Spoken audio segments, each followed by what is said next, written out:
Hi guys. Next we have Tower of Hanai problem. You know the statement of the problem, I guess. I think you will write programs also maybe for Tower of Hanai.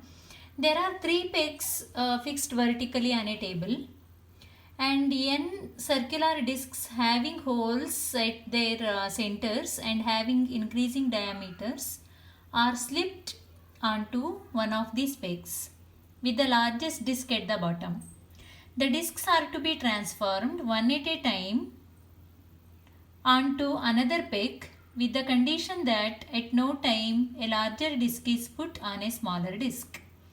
Determine the number of moves for the transfer of all the n discs so that at the end the discs are in their original order. Okay, we call it as Tower of Hanoi. So, I think you know the solution of this problem. How many moves are required? I think you know already. But now let's see how to find a recurrence relation for this and how to solve this problem. Okay. Now let AN denote the number of moves required to transfer n discs. Okay. So how many moves are required to transfer n discs? That's denoted by AN. So A naught is 0. If there is no disc, if number of disc is 0, then A naught is 0. Number of moves required to transfer 0 disc is 0. Okay. So let us denote the peg on which the discs are originally located as P1. And let's consider two more pegs, P2 and P3. Okay, totally 3 pegs are there. So first what will we do? Let us transfer n minus 1 discs to the peg P2. Okay, first we are transferring n minus 1 pegs to the n minus 1 discs to the peg P2. Okay, how many moves are required now? How many moves are required? See, we don't know. Again, for n discs, how many it is? N minus 1 discs, that we don't know. But for n discs, we are assuming that number of moves required is an. So, if there are n minus 1 discs, okay, if there are n minus 1 discs, then the number of moves required, let us denote it as an minus 1. Okay, for n discs it is an, for n minus 1 discs it is an minus 1. That means we are transferring n minus 1 discs in the given manner according to how they are saying that at no stage smaller disc is below the larger disc. So according to that condition only we are transferring. So an minus 1 moves are required. So now for transferring n minus 1 discs from P1 to P2, an minus 1 moves are required. Now there is one largest disc left in P1. So that peg we will, that disc we will transfer to P3. How many moves are required? 1. Because only one disc is there, we are transferring from P1 to P3. So 1 move is required. Next, n minus 1 discs are there in P2.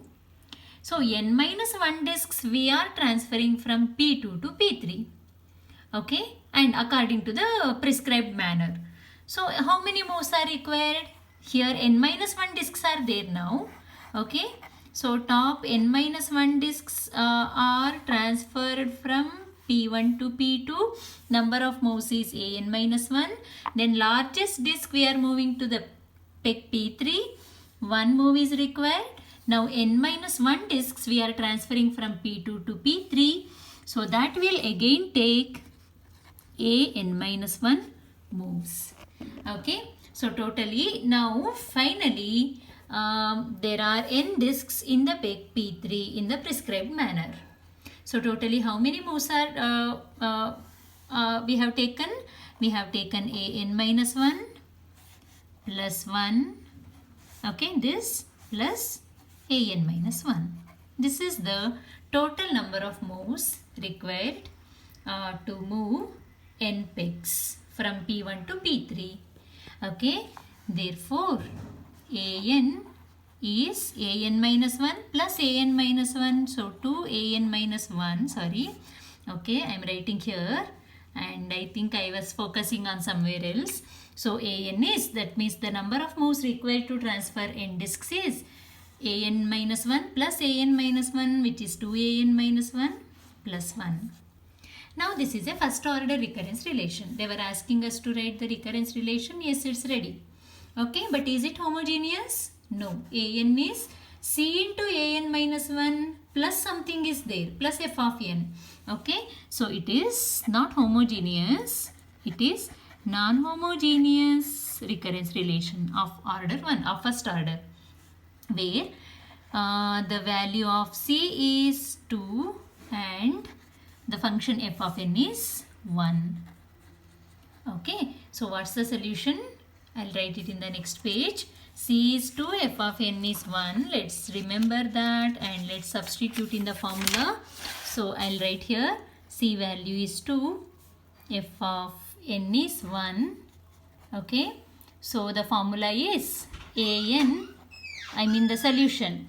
Okay, solution is an is equal to c power n into a naught plus summation k varies from 1 to n, then c power n minus k into f of k.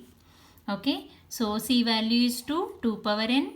A naught value you must remember that number of moves required to transfer 0 disc is 0. So a naught is 0 here. So substitute a naught value plus summation k value varies from 1 to n. C value is 2 power n minus k. F of n is 1. So f of k is also 1. Okay, and anyway this is vanishing.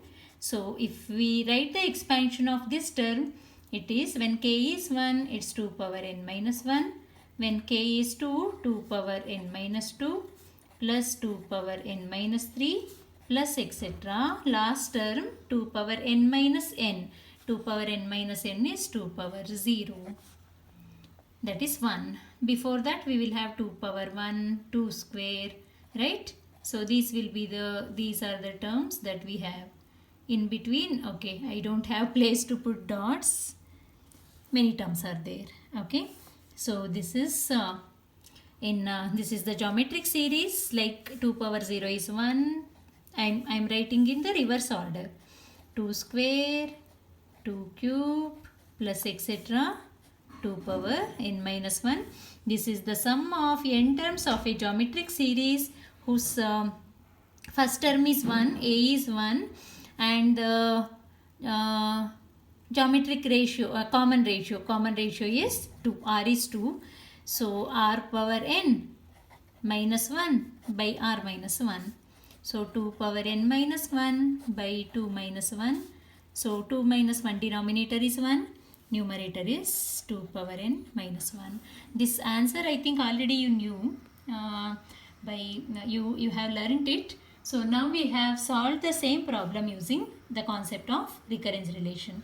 Okay, this is the total number of moves required to transfer n discs from one peg to the other. Okay, thank you.